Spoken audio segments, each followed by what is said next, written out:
যে কোনো কাজ শুরু করার আগে তুমি কি দোয়া পড়ো? কাজের শুরু। বিসমিল্লাহির রহমানির রাহিম। পরম করুণাময় ও দয়ালু আল্লাহর নামে শুরু করছি। কাজটা যেন সহজ হয় এজন্য কোন দোয়া পড়া যায়? কাজ সহজ করার দোয়া। আল্লাহ হুম্মা ইয়াসির ওয়ালা তো আসির। হে আল্লাহ, সহজ করে দিন, কঠিন করে দেবেন না। কাজের আগে মন অস্থির লাগলে কি দোয়া পড়া উচিত? মন প্রশস্ত করার দোয়া।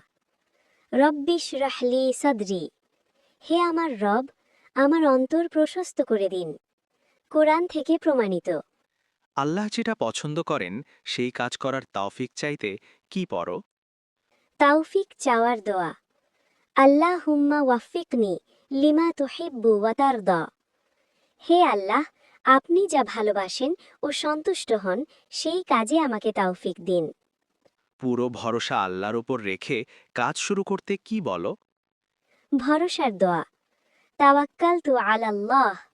আমি আল্লাহর ওপর ভরসা করলাম।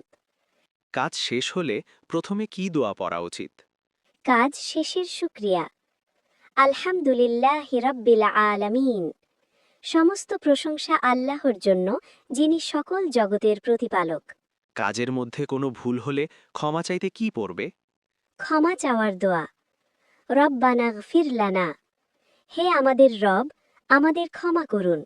কাজটা যেন কবুল হয় এর জন্য কোন দোয়া পড়া যায়? কবুলিয়তের দোয়া। রব্বানা তাকাব্বাল মিন্না। হে আমাদের রব, আমাদের থেকে কবুল করুন। কুরআন থেকে প্রমাণিত। কাজ শেষ করে সংক্ষেপে ক্ষমা চাইতে কি পড়ো? সংক্ষিপ্ত ইস্তেগফার। আস্তাগফিরুল্লাহ। আমি আল্লাহর কাছে ক্ষমা চাই। একদম শেষে কাজ বা মজলিস শেষ করার দোয়া কোনটা? কাজ বা মজলিস শেষের দোয়া। সুবহানাকা আল্লাহুম্মা ওয়া বিহামদিকা আশহাদু আল্লা ইলাহা ইল্লা আনতা আস্তাগফিরুকা ওয়া আতুবু ইলাইক। হে আল্লাহ, আপনি পবিত্র, আপনারই প্রশংসা। আপনি ছাড়া কোনো উপাস্য নেই, আমি সাক্ষ্য দিচ্ছি। আমি আপনার কাছে ক্ষমা চাই এবং আপনার কাছেই তওবা করি।